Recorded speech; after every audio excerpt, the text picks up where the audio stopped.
Hey everyone, Ryan Sprague here, host of Somewhere in the Skies. If you've ever thought about supporting us, we have great 2 easy options for you right now. If you listen to the show on Apple Podcasts, you can click the subscribe button at the top of your Apple feed. Or you can join our Patreon at patreon.com/somewhereskies. Both of these options give you the same benefits. Early access to the main show, bonus episodes and content, and priority to ask our guests your listener questions. So, to help support Somewhere in the Skies, click that subscribe button on Apple or visit patreon.com/somewhereskies. Thank you so much for your support, and keep looking up.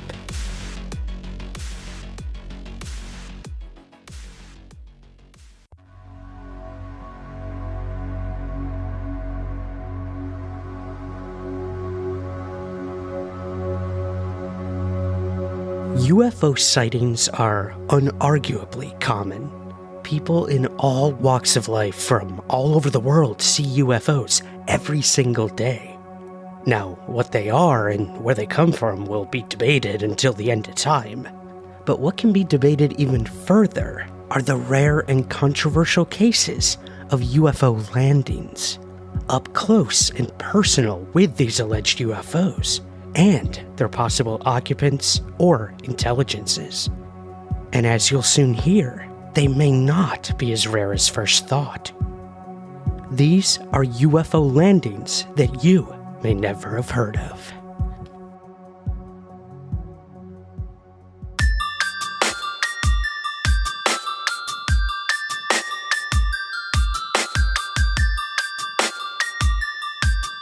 This is Somewhere in the Skies with Ryan Sprague.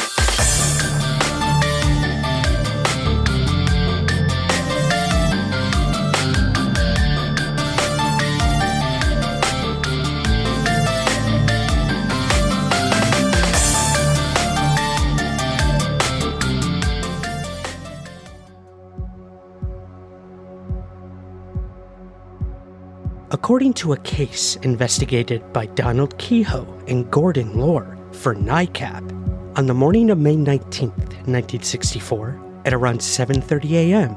in Hubbard, Oregon, a young boy, Michael Bison, was outside on his way to let a cow out of a stall. Most mornings, the cow was eager to venture out into the fields. On this particular morning, however, Michael noticed that she was acting very anxious and nervous, and was seemingly not interested in leaving. It was at this point when Michael spotted a silver square-shaped object, measuring about 4 feet in height, resting in the middle of the nearby wheat field atop 4 metallic legs. He watched the object for several moments before hearing a soft beeping sound coming from it. Then, it started to go up, slowly to begin with, and then, when it was around the height of a telephone pole, it shot up just like a rocket. Following its disappearance, Michael turned and ran back to the house, blurting out to his mother what he'd just seen. Mrs. Bison would later recall that her son was very frightened and half crying when he arrived back at the property. A short time after telling his mother, the Bison's carpenter, Ray Mortensen, offered to return to the wheat field with Michael. When they arrived, they could see a distinctly flattened section of wheat. Mortensen would state later that this area was between 3 and 4 feet across and appeared to be in a flower-shaped pattern. This section of flattened wheat, incidentally, was also later witnessed by Marion County Deputy Sheriff Shirley Davidson. He would write in his report that the grain appeared to have been pushed down by some object, with 3 particular spots standing out. Whatever the object might have been remains a complete mystery. A little over a year later, on the other side of the world, in Vaucluse Beach in Sydney, Australia, another close encounter began to unfold. It was around 5 p.m. on July 19th, 1965, when Dennis Crow was enjoying a walk along the beach close to where he lived. Despite the rough seas and random rain showers that day, the stroll was peaceful and soothing. That was until he saw a bizarre glowing object ahead of him. He continued forward, now somewhat cautiously, as he looked to make out what the curious object might be. Eventually, he could make out what appeared to be a saucer, or disc-shaped object resting on the beach on small legs. He estimated the object to be approximately 20 feet across, and had a blue-green glow that appeared to encase it somewhat. The exterior of the object was a gray, dull color, and appeared to be metallic, while on the top was a dome-shaped compartment. He continued in the direction of the object. As he did so, he could hear several dogs barking, and he got the impression they were directing their attention at this craft also. The object remained completely still and silent until he got to within 60 feet of it. Then, it suddenly lifted off the ground. At that time, a sudden sound like air being forced out of a balloon was clearly audible. Crow looked on as the object rapidly ascended into the late afternoon sky, disappearing from sight in no more than 10 seconds. As soon as it vanished, the dogs suddenly ceased barking. He looked around to see if any other witnesses were nearby.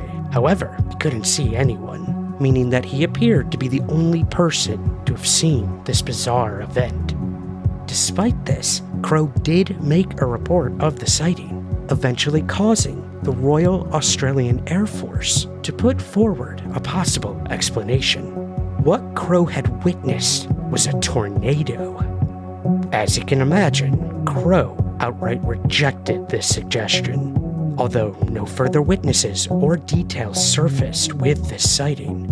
But Crow never once wavered from his version of events, perhaps suggesting that, whatever it might have been, he most definitely saw something strange that afternoon. And it most definitely was not a tornado. Several weeks later, at just after midnight on the evening of September 16th, 1965, in Pretoria, South Africa, 2 police officers encountered an unknown craft on the highway. According to the account, which appeared in several national newspapers, Constable John Lockham and Constable Koos de Klerk were on patrol driving along the Pretoria-Bronkhorstspruit highway when they were suddenly confronted with a disc-shaped object sitting in the middle of the road. They brought their police vehicle to a stop, both in awe at the sight in front of them. They would later describe the object as being around 30 feet across, and it was a shiny copper color. Within a few seconds of them noticing it, flames appeared in 2 tubes on the underside, and the craft began to rise rapidly into the air. Lockham would later state that its liftoff was quicker than anything he'd ever seen before. Of more concern, however, as it rose into the air, the flames from the object had caused significant fire damage to the road below, with parts of the gravel and tar being completely burned. Incidentally, samples of the road were collected and sent for analysis, the results of which have never been disclosed to the public.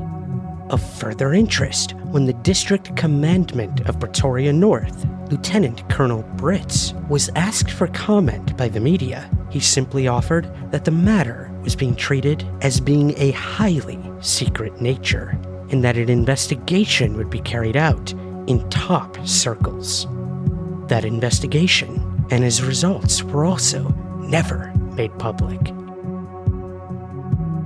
In the early hours of November 30th, 1965, at around 3:30 a.m. in Cornwallis, Nova Scotia, seaman Ian Kinsey was on his early morning watch for Her Majesty's Coastal Service at the Cornwallis station. It was as he was performing his regular rounds of the barracks that he happened to glance out one of the windows, and he was amazed to see a glowing yellow oval-shaped object standing on the beach. He immediately stopped what he was doing and watched the bizarre scene in front of him. After several minutes, a door in the side of the object slid open, and a brilliant bright light came from it. Out of nowhere, a smaller cigarette-shaped object appeared and entered the larger craft through this doorway. The object then rose into the air and disappeared over the nearby mountains. Interestingly, when NICAP investigated this encounter, they discovered that two young men, Kevin Davis and Gary Jardine, had witnessed a similar object only hours earlier near Spring Hill in Nova Scotia. According to an account they gave to the Spring Hill Record, the object was oval-shaped and it had a blinking red dome on the upper half. The two men also claimed to have seen a bar-like object emerge from one of the several portholes along the side, which eventually disappeared into the night, sending sparks flying from it as it did so. Could this bar-like object have been the same thing as the cigarette-shaped object witnessed by Kinsey? And was the domed object the two men witnessed the very same that was seen on the beach by the seaman several hours later? In a potentially more ominous twist, in the weeks that followed this report, Kinsey began to claim that he was being sent for sanity tests by his employers. And even worse, that he was being threatened with being thrown out of the Navy if he continued to insist his version of events that evening were true. When the Navy was approached for comment on the claims by NICAP, Captain J.M. Paul responded that although Kinsey was being released from duty, his release was for, quote, reasons which are in no way connected with the alleged UFO sighting. Although the exact date is unknown, at around 3 a.m. in 1966, a truly bizarre encounter unfolded in Anchorage, Alaska. The witness was only a young boy at the time of the incident, and it was not reported until 40 years later in 2006. According to his report, his first memory of the encounter was standing outside his house on the street where he lived. Although it was in the middle of the night, the street lamps reflected brightly off the freshly fallen snow. He could see that he was the only one outside, and try as he might, he couldn't remember how he had gotten there or why he had decided to leave his house. Of more concern was the saucer-shaped craft around 50 feet in front of him. He later described the object as looking like an upside-down saucer with a cylindrical turret on the top, which appeared to rotate. The exterior of the craft was metallic and had what appeared to be windows that emanated a green color. He estimated that it was between 12 to 15 feet across and rested on the ground on 3 short legs. He didn't recall the object leaving, and this is when his memory of the event stopped. However, although he didn't know it until years later, his brother had also witnessed the same event. In the early 2000s, the pair were hiking when the witness suddenly began speaking of the encounter to his brother. To his amazement, it was then that he informed him that he too had seen the object from his bedroom window. He claimed that he watched the object for around 2 minutes.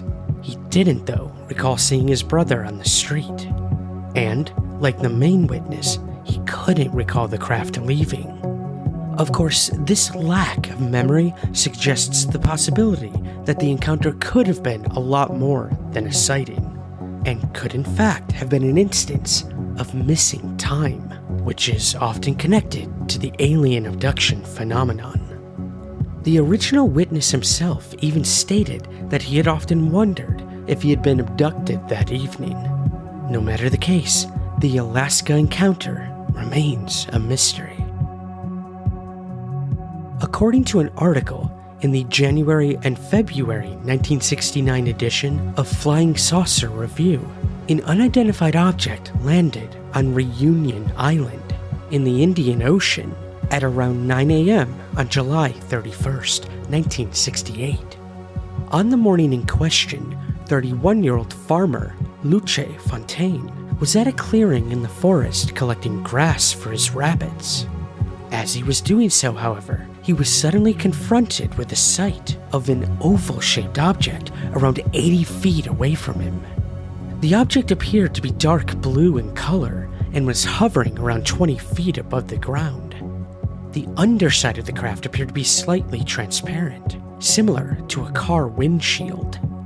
Fontaine would later state that in the center of the cabin were two individuals with their backs towards him. Then, the figure to the left of the cabin turned around and looked at him. It was around 3 feet tall and wore a one-piece overall of sorts. The witness would also describe it as looking a bit like the suit worn by the Michelin Man. While the second figure turned its head to look at him briefly, it remained largely uninterested. After a few moments, the figure on the left turned back around so its back was once again to Fontaine. The next thing he knew, there was a flash that Fontaine recalled as strong as the electric arc of a wielding machine. He recalled everything going white around him before he felt a powerful heat followed by a sort of blast of wind. A few seconds later, everywhere cleared and the object was no longer there. Fontaine returned home and immediately told his wife what he'd seen. From there, he would make a report to the local police. Given what people knew of him, he was taken very seriously, despite the bizarre nature of the events. Furthermore, although there was no evidence of the craft's presence at the scene, a significant amount of radioactivity was discovered on Fontaine's clothing. But whatever the object was, remained a mystery up until today.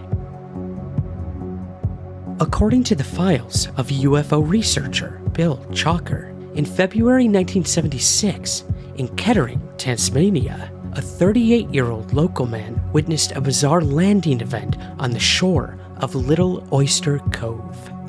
On that night, the witness was awakened by the sound of his young child crying. When he went to investigate, he noticed what seemed to be a small aircraft heading toward the ground near the shore. Thinking that he was witnessing a plane crash, he rushed outside toward the area, not even taking time to get dressed.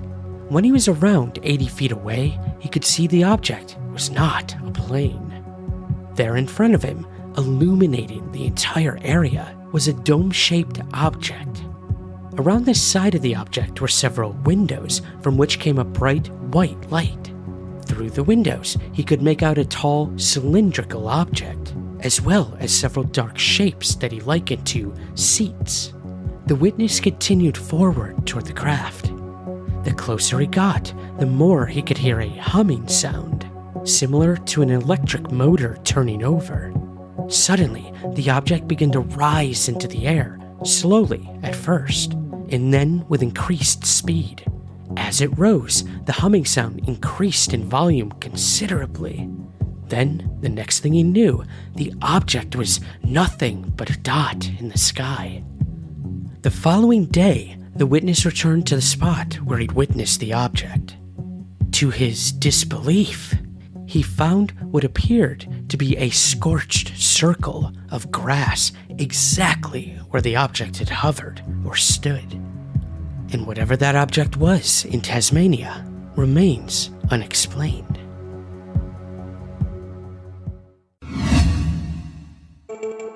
Do you like stories of the strange, the weird, and the unexplained? Then we want you to check out Jim Harold's Campfire. The concept is pretty simple. Jim talks to regular people about strange stuff that happens to them. And yes, that includes UFOs, along with cryptids, ghosts, and head scratchers.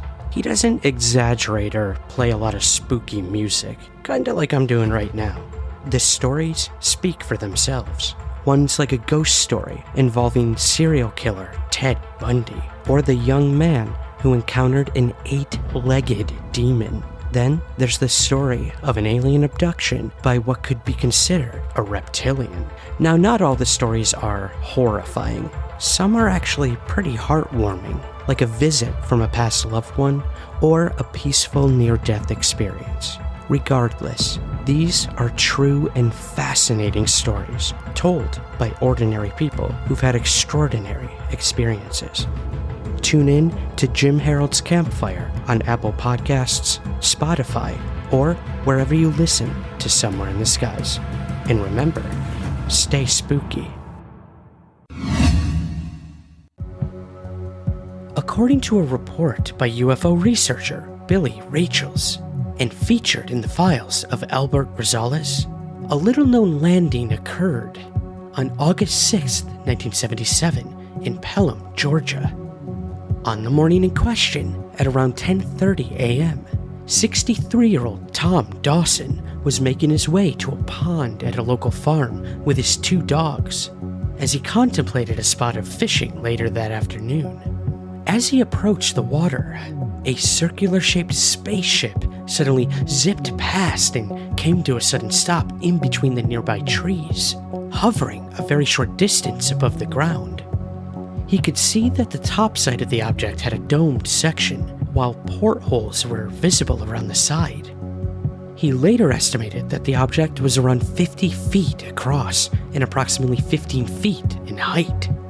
Of more concern, though, he found that he and his 2 dogs were suddenly unable to move, as if they had been immobilized by some strange force or technology. Even more bizarre, several cows in a nearby field also appeared to have become suddenly motionless. Then, as he looked on helplessly, a hatch opened in the side of the object, and a ramp began to extend to the ground. A moment later, several strange humanoid figures, each around 5 feet tall, made their way down the ramp. Each was completely hairless and had a particularly pale complexion. Even stranger, they had very pointy ears and pointed noses. While some of the figures wore a one-piece type suit, others appeared to have no clothes on at all. Dawson listened, noting that the figures appeared to be speaking high-pitched gibberish to each other.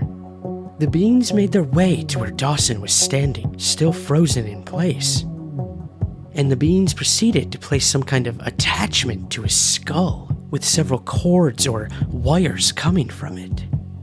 These wires were connected to some kind of hoop, which they proceeded to run over his body as if carrying out some kind of experiment.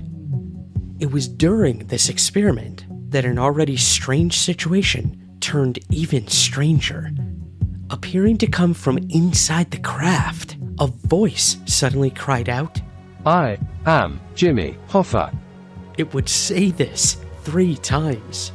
Then, halfway through the 4th call, the voice was suddenly cut off. And as if nothing out of the ordinary had happened, the figures continued on with their examination. This Jimmy Hoffa thing was intriguing, if not completely bizarre.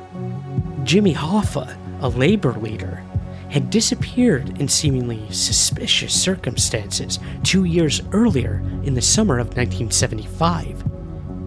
Clearly, the insinuation here is that these strange creatures, whoever they were responsible for his disappearance. And while this may sound completely crazy, it is a truly unique detail that makes this case all the more interesting. Upon its apparent completion, all of the figures except 2 returned to the ramp and re-entered the craft. The 2 that had remained walked off to one side of Dawson, seemingly having some sort of conversation.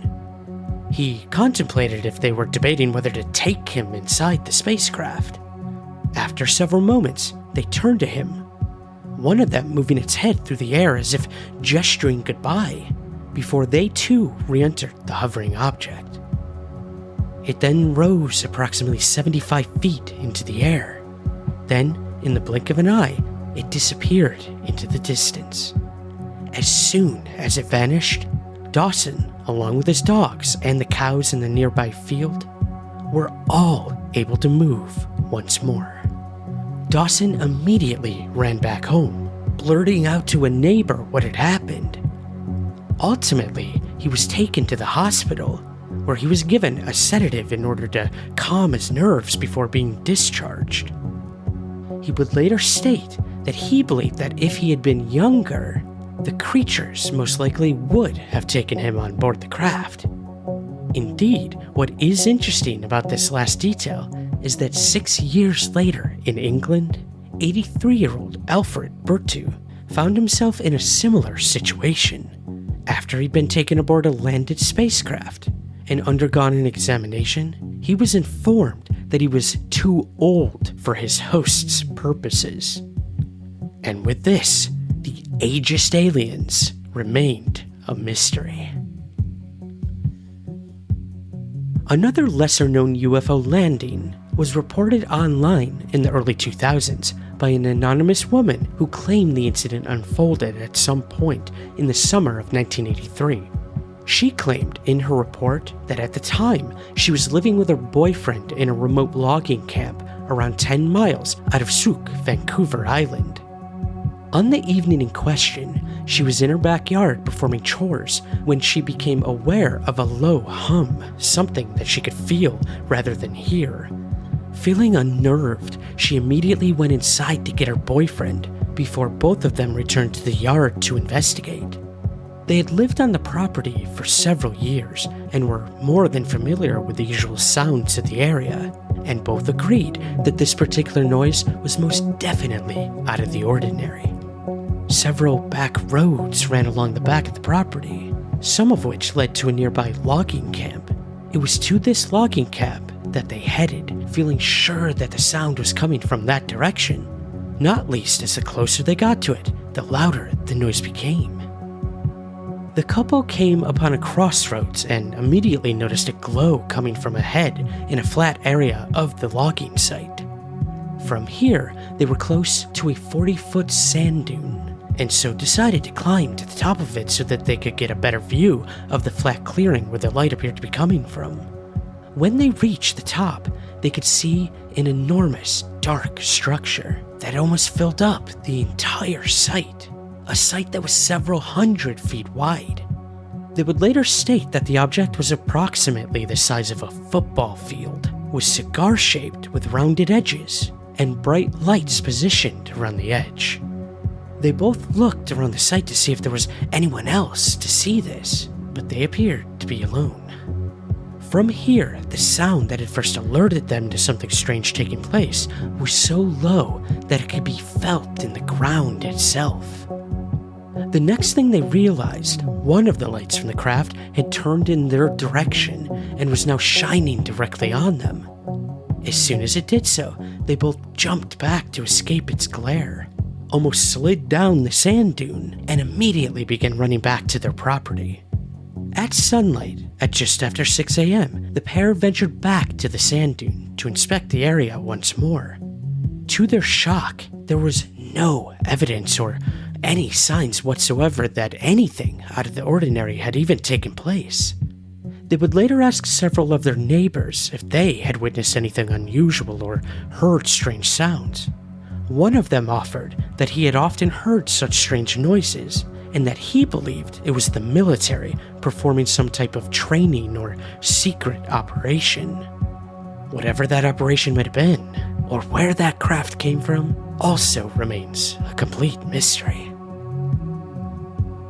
At around 5:30 a.m. on April 10th, 2002, in Tennessee, an anonymous woman was standing in the kitchen of the house, looking for deer near the lake. As she was doing so, she noticed a bronze metallic octagon-shaped object that appeared to be floating on the surface of the water. She estimated that it was around 20 feet across and had a raised dome section in the middle of the upper side. At this point, uncertain if she was seeing some kind of reflection, she walked over to the glass doors and viewed the object from there. She watched the object for around a minute before rushing back to the bedroom to wake her husband. He followed her to the kitchen. However, the object was no longer there. Even stranger, the water appeared serene and undisturbed. The couple had been friends with a MUFON investigator for almost 20 years, and so wasted little time informing them of what they'd seen when they happened to visit them in Tennessee several weeks later. The MUFON investigator would go to the location where the incident had taken place, but he could see nothing that might provide any clues as to what might have happened that evening. There was, however, another encounter several days later.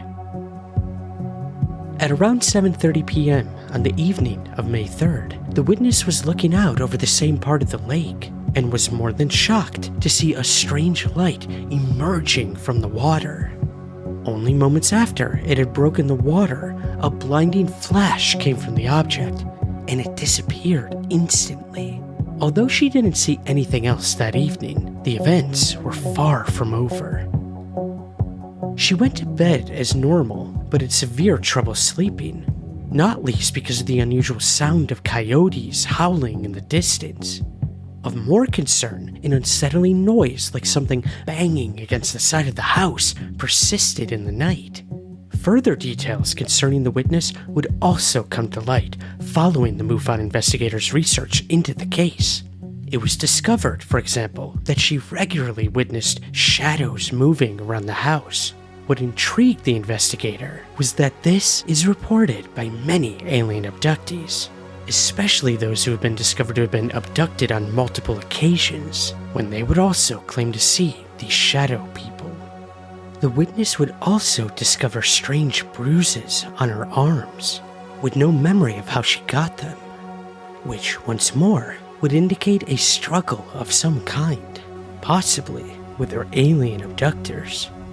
Even stranger, toilets in their home would often flush on their own accord, which could be considered some sort of poltergeist-like activity that has also been connected to UFO and alien encounters.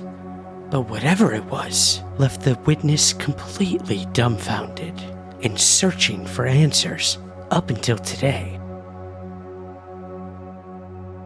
Another recent landing encounter occurred on the afternoon of October 8th, 2005, in Sarajevo in Bosnia. What's more, the encounter, which was investigated by Rudolf Boschak, resulted in several seconds of seemingly clear video footage being captured. On the afternoon in question, while a local news crew was recording a segment for an unrelated show, a dark, saucer-shaped object was spotted moving across the sky a short distance away. It is unclear if this footage was broadcast live or not. In the video, witnesses can be seen pointing at the object. According to the report, when a location in front was inspected, it appeared that the object had left traces, or landing points, although it's not clear if any of the witnesses actually saw the object land. However, skeptics would say that this video footage was nothing but promotional video for the International Theater Festival in Sarajevo. No matter the case, the video footage was intriguing, and the incident just as much. These are just a sampling of the many UFO landing cases on record. The fact is, many, many more landing cases have been reported, and undoubtedly, there will be many more that have yet to be reported, whether from recent times or many years ago in the past. Given the vast amount of such occurrences on record, it's perhaps a little perplexing that these claims are not treated more seriously than they are. While we certainly have to be cautious with such claims, and should most definitely treat them with extreme objectivity, the fact that so many people around the world and across the decades are reporting such encounters should alert us to the fact that something very strange is indeed taking place, whatever that might be. And if only a small percentage of the claims that we have explored here are credible and accurate, it would be life-changing and perspective-altering for all of us. And it would potentially confirm that not only are we not alone in the universe, but that those other intelligences are visiting our world, and have been for some time, somewhere in our skies.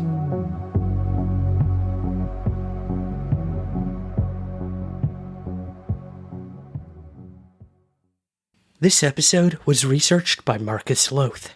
To learn more, visit ufoinsight.com. You can follow us on Twitter @SomewhereSkies and on Instagram @SomewhereSkiesPod. please take just a few moments to rate and review us on Apple Podcasts, the largest platform to gain visibility and find new listeners. You can also rate and review us on Spotify or wherever possible.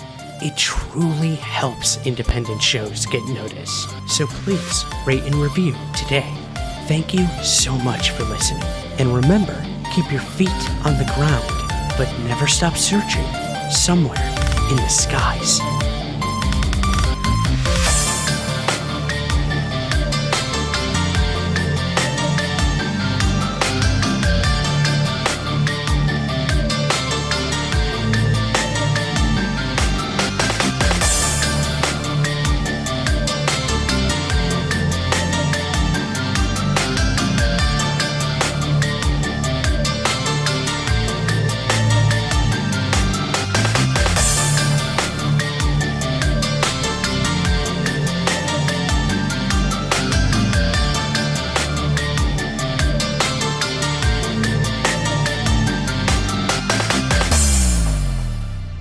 Somewhere in the Skies is produced by Third Kind Productions in association with the Entertainment One Podcast Network.